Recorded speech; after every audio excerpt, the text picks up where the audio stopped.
የኢትዮጵያ ሀገራዊ ምክክር ኮሚሽን መሰረታዊ በሆኑና ሳያግባቡ በቆዩ ሀገራዊ ጉዳዮች ላይ ለመምከር የተለያዩ ሂደቶችን አልፏል። የአጀንዳ ማሰባሰብ ደግሞ አንዱ ሂደት ነው። በዚህ ምዕራፍ ላይ ወጣቶች ከሁሉም የህብረተሰብ ክፍሎች ጋር በመሆን እንዲወያዩና አጀንዳዎቻቸውን እንዲያዘጋጁም እድል ፈጥሯል። ይህም በትውልዶች መካከል የሚደረግን የምክክር ባህል ለማዳበር ያደረገው አንዱ ወሳኝ እርምጃ ተደርጎ ሊወሰድ ይችላል። በዋናነትም ደግሞ በዜጎች መካከል ለዘመናት አለመግባባት እንዲፈጠር ሲያደርግ የቆየውን የወሰንና የማንነት ጥያቄ ከመሰረቱ ለመፍታትም ምክክር አይነተኛ መፍትሄ ሆኖ ይቀመጣል።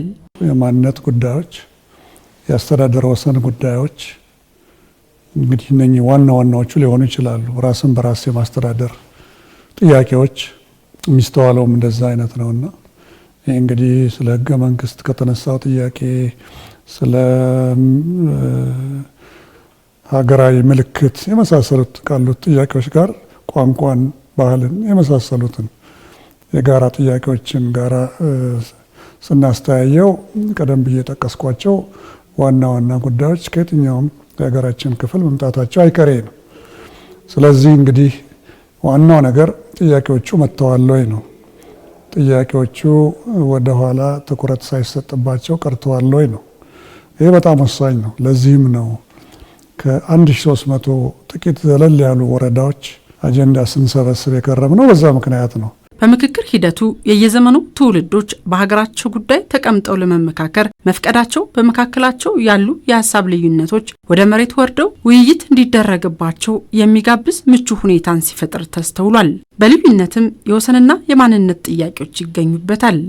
አገው ጥያቄ፣ ቅማንት፣ ወይጦ ለምሳሌ ሰሜኑን በተመለከተ የአርጎባ፣ የራያ፣ የወልቃይት፣ የኢሮብ በቀጥታ እዛ ቦታውም እንኳን ሳይኬድ ከሌላ ቦታ ያሉ ባለድርሻ አካላት እነኚህን የማንነት ጥያቄዎች የሚያነሱትን ወገኖች ከቦታውም እንኳን ሳይመጡ አስቀድመውም ጥያቄዎቹ ቀርበዋል፣ እየቀረቡም ናቸው። ይኸው የማንነትና የወሰን ጉዳይ በግልም ሆነ በቡድን ለኮሚሽኑ እየቀረበ ነው ይላል የሀገራዊ ምክክር ኮሚሽን። መሰረታዊ የሆኑ ጥያቄዎች በማንኛውም ተወካይ በግልም ጭምር የመምጣት መብት አለው።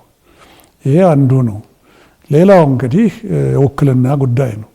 ውክልና ማለት የአካባቢው ሰው አንተ ወይም አንቺን ወክለሽ በዚህ በሀገራዊ ምክክር ጉባኤ ላይ ተገኝልኝ ልትባይ ትችላለሽ። ስለዚህ አሁንም ከቦታው በሚካሄድበት ጊዜ ቀጣዩ ስራችን ትግራይ በዚህ በአጀንዳ ማሰባሰቡና በውክልናው ሂደት ላይ ክልሉ መሳተፍ አለበት። እሱና አሁን እየሰራን ያለነውና በዚያ በሚካሄድበት ጊዜ ቅድም የጠቀስኳቸው የማህበረሰብ ክፍሎች እና ሌሎችም አጀንዳዎቻቸውን ለኢትዮጵያ ሀገራዊ ምክክር ኮሚሽን ተሰባስበው በነጠላም ሆነ በጋራ የማምጣት መብት አላቸው። ይሄ ሂደት ነው እንግዲህ አካታችና አሳታፊ የሆነ አካሄድ የሚያሰኘው። ያለፈው ትውልድ በሀገሩ ጉዳይ ላይ ያበረከተውን አስተዋጽኦ እንዲሁም በወቅቱ የተፈጠሩ ክፍተቶችን አንስቶ መወያየቱ የአሁኑ ትውልድ ትምህርት እንዲወስድና መጪዋን ኢትዮጵያ ከወዲሁ እንዲገነባም በር እንደሚከፍት ታምኖበታል።